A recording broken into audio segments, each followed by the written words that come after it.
दोस्तों, हमारी दुनिया में सांपों की 3000 से ज्यादा नस्लें मौजूद हैं। इनमें से 5 से 6000 सांपों में ही जहर और खतरनाक होते हैं। जैसे एक इंसान किसी दूसरे इंसान की जब जान ले लेता है तो बदनुमा दाग यानी बदनामी तमाम इंसानों की होती है और बदनाम इंसानियत भी होती है।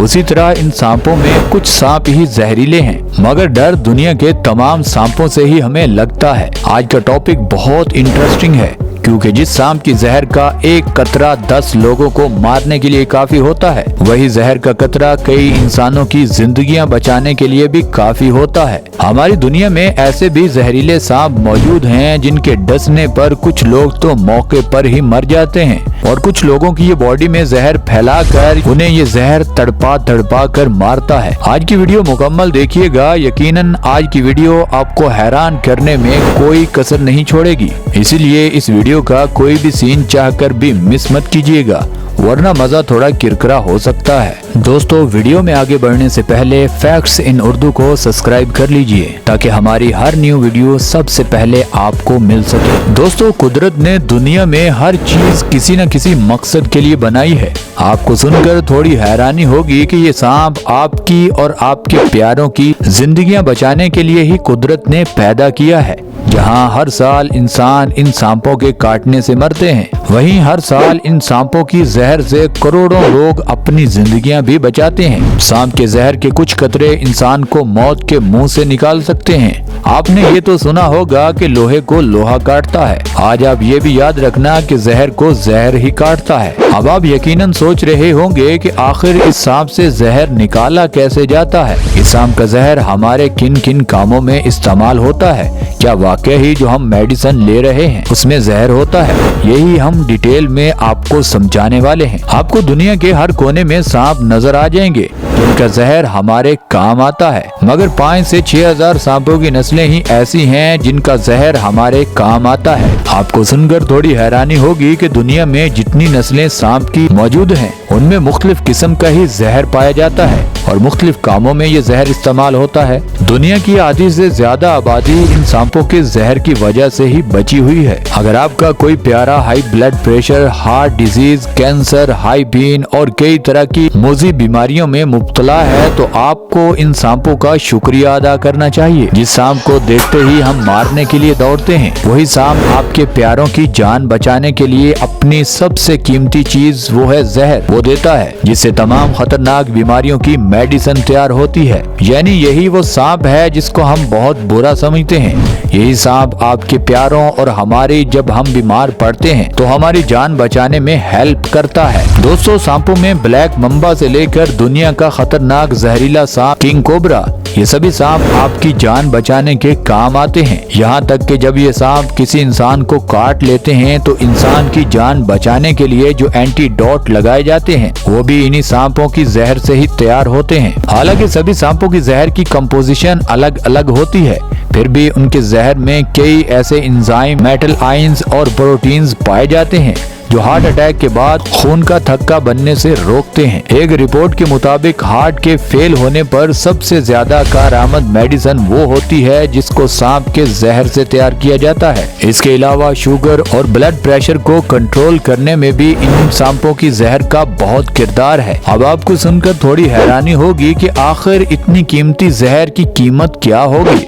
आपको बताएं कि ये जहर पाकिस्तान में हजारों नहीं बल्कि लाखों में मिलती है। अब सवाल ये पैदा होता है कि आखिर इस जहर को निकाला कैसे जाता है। निकाला हम इसीलिए बोल रहे हैं क्योंकि सांप अपनी जहर कहीं पर बेचता तो है नहीं जहां से हम खरीद लेंगे। सांप के पास सबसे कीमती चीज ही जहर है, जिसकी उसको भी बहुत जरूरत होती है, मगर हमें उससे ज्यादा जरूरत है। वो जहर उसे भी चाहिए और हमें भी। उन सांपों की जहर निकालने के लिए एक्सपर्ट और डॉक्टर को हायर किया जाता है। अब ये डॉक्टर मिल्किंग प्रोसेस से सांपों की जहर निकालना शुरू करते हैं। सबसे पहले सांपों की जहर निकालने के लिए उन सांपों को लैब में लाया जाता है। इन सांपों को कई हफ्ते तक उस लैब में ही क्वारंटीन करके रखा जाता है ताकि उनकी हेल्थ और ज्यादा बेहतर हो सके। इस दौरान इन सांपों को स्पेशल मॉनिटर भी किया जाता है।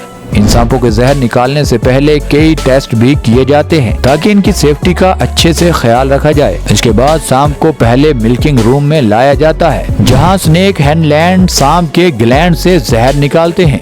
पहले हर डॉक्टर अपनी सेफ्टी के लिए ग्लव्स पहनता है। अगर सांप ज्यादा गुस्सा करे तो उसको पुरसकून करने के लिए शॉर्ट इंसिथेशिया भी दे देते हैं। उसके बाद सांप की गर्दन से पकड़कर जबड़े के पीछे वाले हिस्से से सर को अच्छे से प्रेस करके उसके मुंह को खोलकर एक शीशे के बने बर्तन पर उसके दांतों को सेट किया जाता है। फिर ऊपर से दबाकर जबरदस्त तरीके से उस सांप का जहर निकाल लिया जाता है। उसके बाद उस जहर को -20 डिग्री पर फ्रीज कर दिया जाता है। इसमें से वाटर की क्वांटिटी निकाल कर जहर को अलग भी कर लिया जाता है और इस जहर के कई टेस्ट भी किए जाते हैं। उसके बाद इस जहर से एंटीडोट बनाई जाती है। हैरानी वाली बात यह है कि इन सांपों में से लिमिटेड ही जहर डॉक्टर निकाल पाते हैं। दोस्तों, हर सांप का जहर उस सांप के सर के पीछे सलेवरी ग्लैंड में तैयार होता है। जब ये सांप किसी शिकार को पकड़ते हैं तो ऑटोमेटिक जैसे ही ये अपनी पकड़ मुंह से मजबूत करते हैं तो इनका जहर ऑटोमेटिक शिकार होने वाले जानवर की बॉडी में ट्रांसफर हो जाता है। आपको सुनकर थोड़ी हैरानी होगी कि दुनिया में सबसे ज्यादा इफेक्टिव मेडिसिन सांप के जहर से ही तैयार होती है। एक तरफ तो हमें सांपों के खौफनाक किस्से सुनाए जाते हैं कि फलां सांप ने ये कर दिया, उस सांप ने काट कर फलां को मार दिया, मगर जब हमें इनकी पॉजिटिव साइड देखने को मिलती है और हमें ये बताया जाता है कि ये सांप लाखों नहीं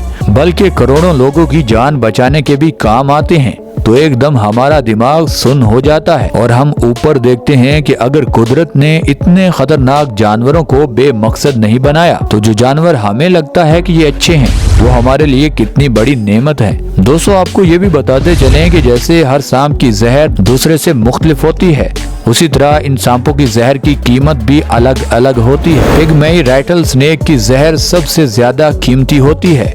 मुझे उम्मीद है आज की वीडियो देखने के बाद आप कुदरत के हर फैसले पर कोई सवाल भी नहीं उठाओगे। हम अपने नाकस दिमाग से कुछ भी सोचने से पहले बहुत बड़े बड़े फैसले कर लेते हैं। हालांकि एक नॉर्मल इंसान को ये तक पता नहीं होता कि जो हम 3 टाइम खाना खा रहे हैं वो जा कहाँ रहा है और वो खाना हमारी बॉडी के किस किस हिस्से से गुजर कर वेस्ट हो रहा है और उस खाने से कुदरत कैसे एनर्जी प्रोवाइड करके हमारी बॉडी को चला रही है। जब हमें यहाँ तक नहीं पता तो हम कुदरत के किसी फैसले पर भी कोई बात नहीं कर सकते। बस हम कुदरत की दी हुई हर नेमत का शुक्रिया अदा कर सकते हैं। दोस्तों, आज के लिए बस इतना ही। मुझे उम्मीद है आज की वीडियो ने आपके इल्म में इजाफा किया होगा। अगर ये वीडियो आपको यहाँ तक अच्छी लगी है तो नीचे अच्छा सा कमेंट जरूर कर दीजिएगा। और दोस्तों, ये वीडियो आपको यहाँ तक अच्छी लगी है तो इस वीडियो को लाइक कर दें, चैनल को सब्सक्राइब कर दें। मिलते हैं अगली वीडियो में, तब तक के लिए अल्लाह हाफिज।